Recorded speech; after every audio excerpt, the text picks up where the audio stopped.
so much, our amazingly talented band. We are so fortunate here at Unity of Calgary, the incredible talent that we have within the community.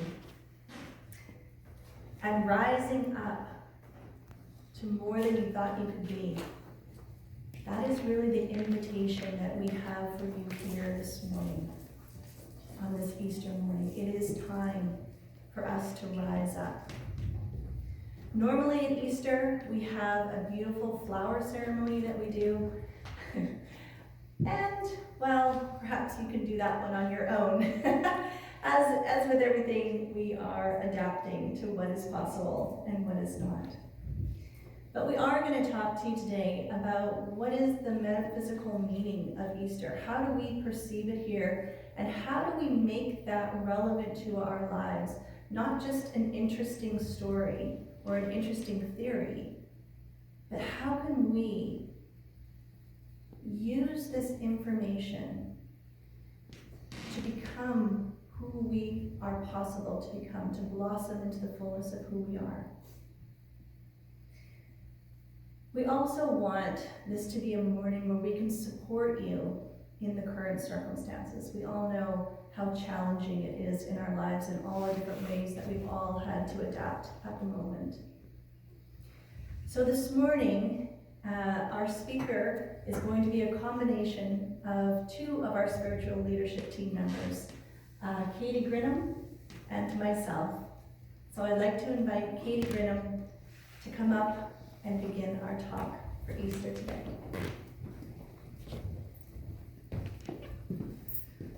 Great. Thanks, Susan. As usual, we're always trying to do it all.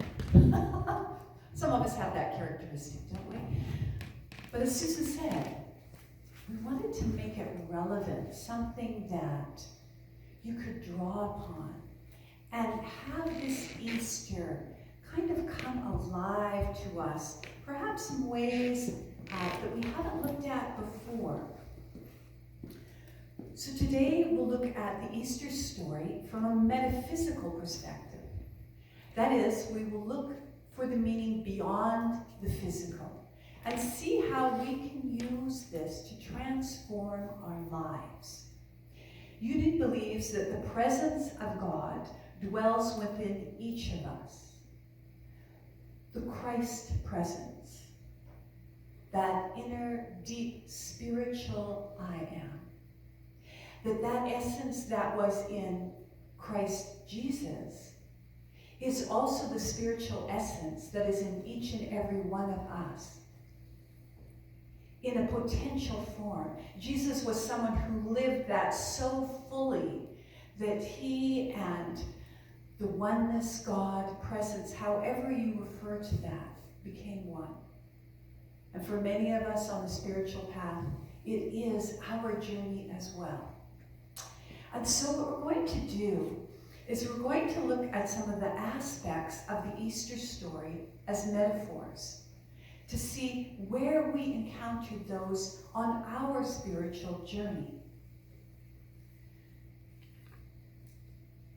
There was lots of preparation in the time of Jesus, lots of things he went through, but the beginning of the Easter story really kind of takes hold as he enters into the time from Palm Sunday in. And one of the things he encounters, of course, is betrayal. Betrayal from Judas, but also betrayal from Peter, who denies knowing him. Denies him. And I was thinking, isn't this a big part of our own spiritual path?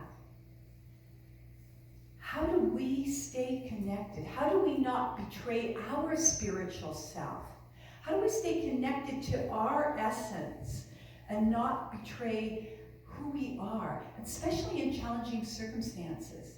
You know, to be able to stand in your faith, in what you believe, what rings true to you, even when the outside, or even other people you know, may not hold it the same way you do. In Unity, we believe there are many ways to hold spiritual things, and we embrace all of those. and it's part of our practice to embrace others, but we must also stay centered in our own. Strong, clear, and not betray ourselves. Or what about the doubt, when we start to doubt what we believe? I don't know, is this really working? Am I just hopeful that this is true in my life? We spend a lot of time in doubt as well. And when I was looking to the symbolic meaning of things, Charles Fillmore, one of the people who, in a sense, created or brought forth the unity movement, he believed that there was a metaphysical meaning to most everything. And hence he wrote a book called The Revealing Word. And in it, it's sort of like a dictionary. You can look up all the different terms that you may come across, and he will give you his interpretation of the metaphysical interpretation of them. So I'm going to do a little bit of that back and forth. And remember that this was written back in 1913. So some of the languaging might not be the languaging that you're used to, but it certainly is relevant in the sense that, as we know, all spiritual things are really ancient wisdom. So when we looked at the concept of the cross represents the state of consciousness termed the mortal mind. This is, or the carnal mind. And this is the place where the body is burdened by erroneous beliefs. So what he's speaking about there is all our limiting thoughts, the beliefs that we have that hold us down, that have us believe that we are only people. Oh, I'm only a human being. I can't do this, I can't do that. Those are what we call carnal thoughts or immortal thoughts.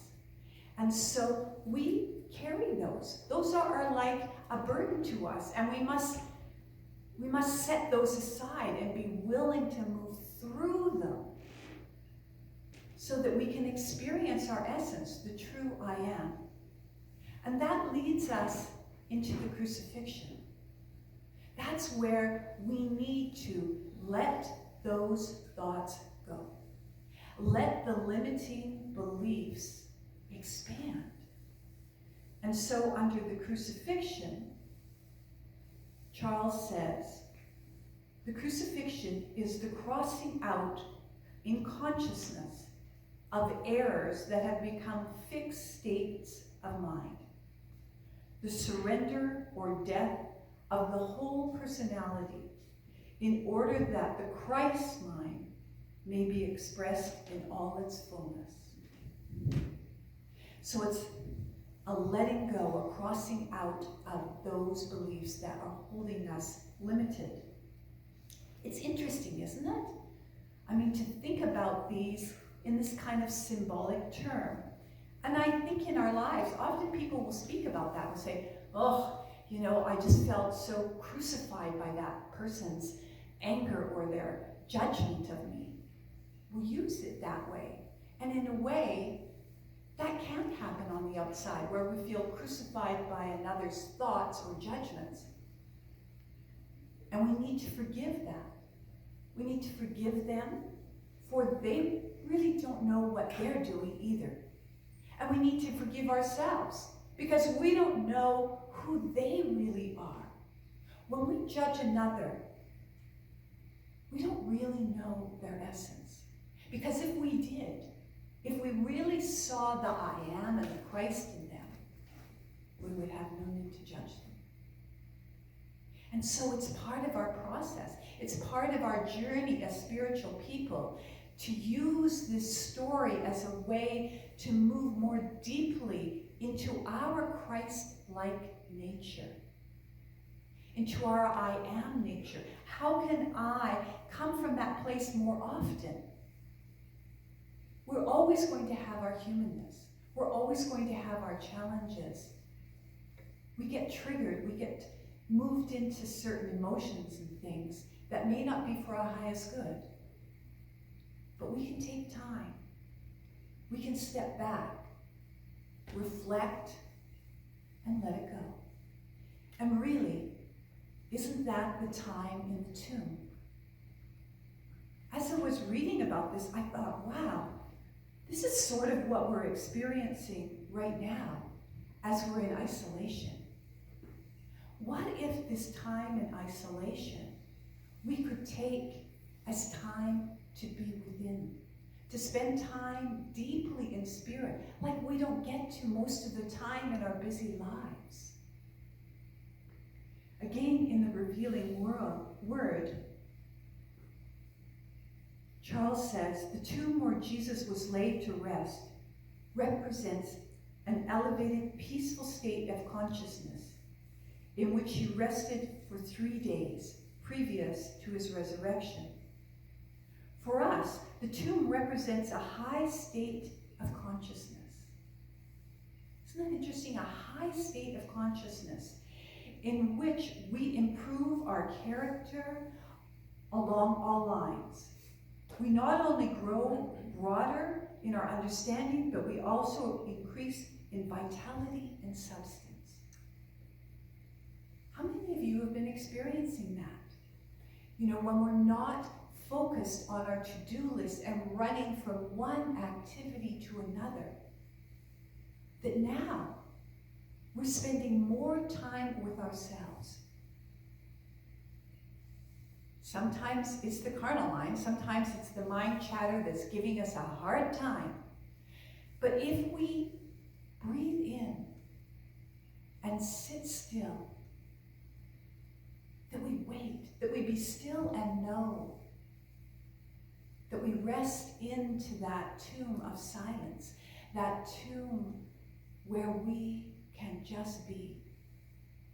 And the stone, I was thinking about the symbolism of the stone. And for me, the stone kind of represents the blocking out of the outside world, the outside chatter, the outside demands. And so I've been doing my spiritual practice more regularly and with more time because I have the time in this isolation. But I was thinking, what if I could keep this practice going? Isn't that really what we need to do? That we need to take time to roll the stone in front of our tomb. To say, no, I'm going to do my spiritual practice first. I'm going to spend time with my essence, with my inner knowing, with my I amness. Because I want to live my life more from this place. So what if that could be something that we affirm this Easter? What if this could be our affirmation? That we're going to spend more time connected to the truth of the I am, the Christ within us. And so I'd like to think about that. I'd like you to think about that as we move through this time, and knowing, of course, we'll always have our time as what? Doubting Thomas, right? When we come through the other side, when we step out into the energy, when we rise up, as Anthony said, when we're resurrected into that higher state of consciousness, into our Christ self, our best self, our most forgiving, generous, kind, not only to others, but to ourselves, and live from that place, we'll have to hold the doubting Thomas. How many of you had spiritual experiences in meditation, and it's so profound, and then as the days wear on, your mind kind of goes, well, I don't know what that really was. Was it this? Was it? And it starts to chip away at it. Don't let it. Hold the preciousness inside. We need to have faith. We need to choose faith. And so I invite you, we're going to do a singing meditation this morning. We're doing 2 meditations, but the first one is we're going to do a singing meditation. So on the words that you received, as the lyrics were set out, is a Karen Drucker song called I Have Faith. And so I want you to get comfortable. I don't want you to just sing this. I want this to be a singing meditation to yourself. So get comfortable in your chair. Take a few deep breaths, slowly in, slowly out. As we practice being in this state and yet being consciously aware. Isn't that what we have to do in our lives? So let's practice that. Anthony's going to take us into this beautiful song called I Have Faith. I have faith, I pray faith, I choose faith, I am faith, I have hope, I pray hope, I choose hope, I am hope. Breathe in deep. I have love, Sink into the I light. pray love, I choose love, I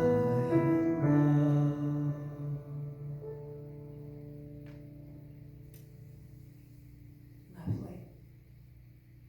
Rest into that. Connect into your own inner knowing, your own spirit, your essence, your I am. We know this to be so, and so it is. And I'd like to end this part with some reassuring words from Myrtle Fillmore.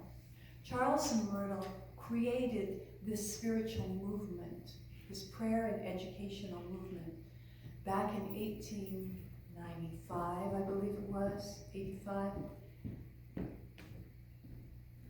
And Charles was kind of the intellect. He was the one who figured a lot of this out and wrote it out. And Myrtle was extremely clever and did a lot of that as well. But we often think of Myrtle as the heart because her words were practical and useful. So I'd like to read this to you now. When you truly go to the Christ within yourself, instead of your own thoughts, you will receive whatever you need. And unless you heed this instruction, drop the unwise things that you have been insisting upon, and begin to think of God and you, and about you as the total fullness of your ever good, you will seem to go through an eternity of confusion and lack and a hungry. You must direct your prayers up, not up to the skies, but up into the God consciousness. Then you will speedily dissolve the old error beliefs, and their counterparts will manifest into the world. Thank you. So now Susan's going to share a bit about what it's like to actually take these words and move them more into our everyday life and bring us into an awareness of an embodiment of love.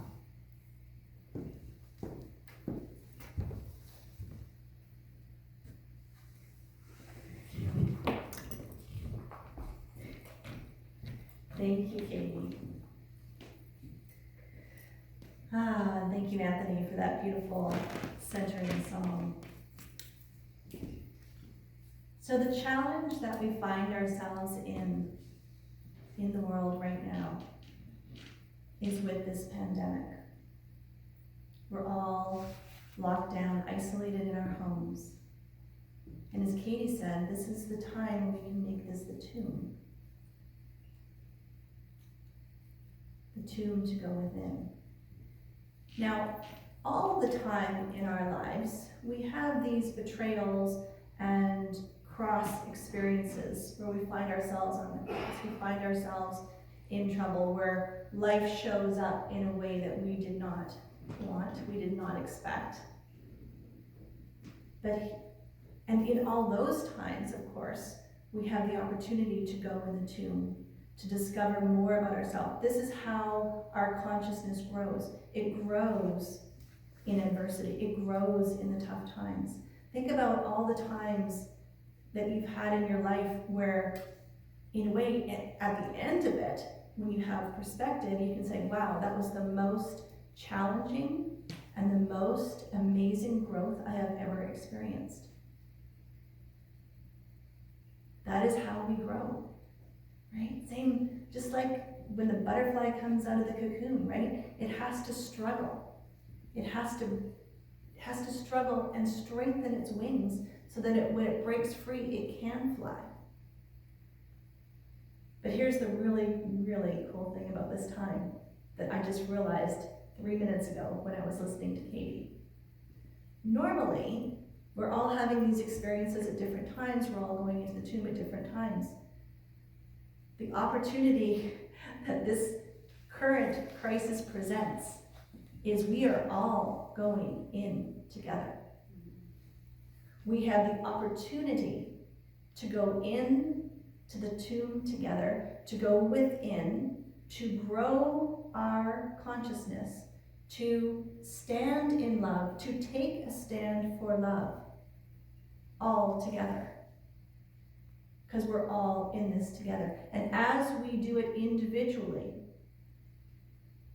we do it for the whole. We do it for the whole earth. So how do we do this? The number one thing is acceptance. We must accept what is. Doesn't mean I like it, doesn't mean I agree with it. But if we resist, just think about the position of resistance. Resistance is closed, its eyes closed, its fists clenched. It's in a state of having your body in stress. Right? We can't grow from that position. That's only a protective position. So we must accept what is. And sometimes that's the hardest thing to do. That's the hardest part of all of this, is just to accept that this is the reality of life. I honestly think I've been in some state of shock for the last number of weeks since this happened, and I'm still in that process of accepting what is going on. That life, in many ways, has shut down. That I don't have my spiritual community here.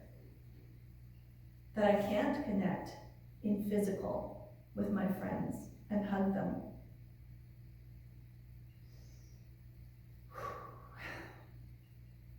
That's tough for me to accept. So the second question is, when I accept that, what do I do with it? We have essentially two states of being, two fundamental states of being, and you cannot be in both at the same time. One is love, and the other is fear. When we are in fear, we are in chaos. Our immune system is affected, it goes down. We can't think straight. The blood goes from our essential organs, including our mind, into our extremities for the fight, flight, or freeze. It's chaos. And we're in this place of extreme fear. And I'm not talking about feeling fear. Feelings are different. I'm talking about a state of being. When we are in that state of being, we want desperately for somebody to come and save us because we are powerless. By contrast, when we stand in love, in the state of being of love, our body is relaxed, our immune system is boosted. We become the powerful beings, the powerful creative beings that we are. We have an alignment, a coherence between our bodies, our minds, and our spirits.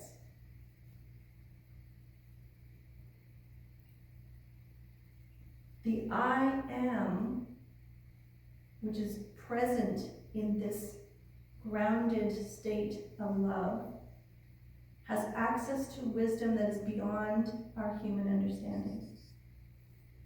It is from this place that we know what to do, that we receive guidance to be the divine, creative, powerful beings that we are. We don't look to somebody else to save us. For we are that for ourselves. We are our own hero.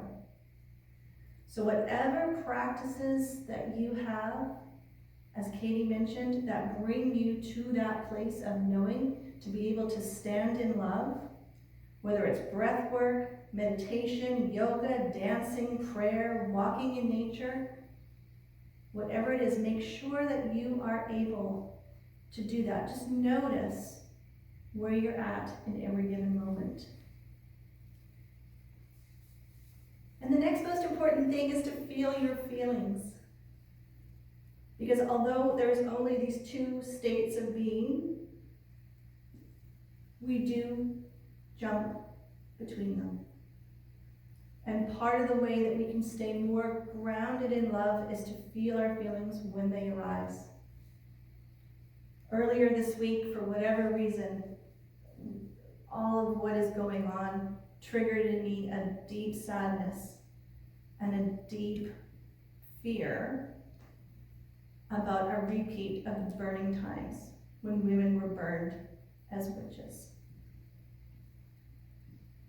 I let my body, I let myself feel that fear and that sadness. And when we allow ourselves to feel our feelings, it just moves through us. Right? Again, when we resist and stop it and try and not make it so, that's when we make it more difficult for ourselves. And it makes it, from that place of resistance, almost impossible to stand in that state of love. We also need to activate our powers of will and letting go. Remember our 12-power ceremony? Remember our Christmas? And faith. I'll add faith. I didn't have that in my notes, but yes, faith, will, and letting go. Becoming aware of our limiting beliefs, our own thoughts of unworthiness, to connect to what is mine to do in this moment. Where do I need to choose a course of action that is grounded in love, that is mine to do? One thing I heard this week that was very interesting was the experiments that they've done on complexity theory, where they dropped individual grains of sand. And what they discovered is that this pile of sand would eventually become completely unstable in this system. And that at that point of instability, where one more drop of sand was going to shift to create a new stable pile, it was completely unknown which grain of sand in that pile was going to be the one to make the difference. We are all the grains of sand. And our action can seemingly be small. You have no idea. I have no idea about the importance and the powerful impact. You could be that grain of sand. That post that you put on Facebook, that phone call that you make to a friend. Who knows? Who knows? Maybe it's you in your meditation, which feeds the collective consciousness, that one extra bit of love that makes the difference. And we see our whole world shift. Because what we are invited to do in this time is to blossom into the fullness of who we are. We are at a fork in the road at this point in history. We can all feel that there's been something desperately wrong with our world. And it's time. And here's the opportunity for all of us to go within, to stand in love. The invitation was for us to rise. That is what Easter is about. To connect with that divine essence within and to rise. I've seen some posts on Facebook about, perhaps Jesus is coming back. I'm not so sure that the physical person is coming back, but the essence of the Christ consciousness that is each one of us is coming back if we so choose it.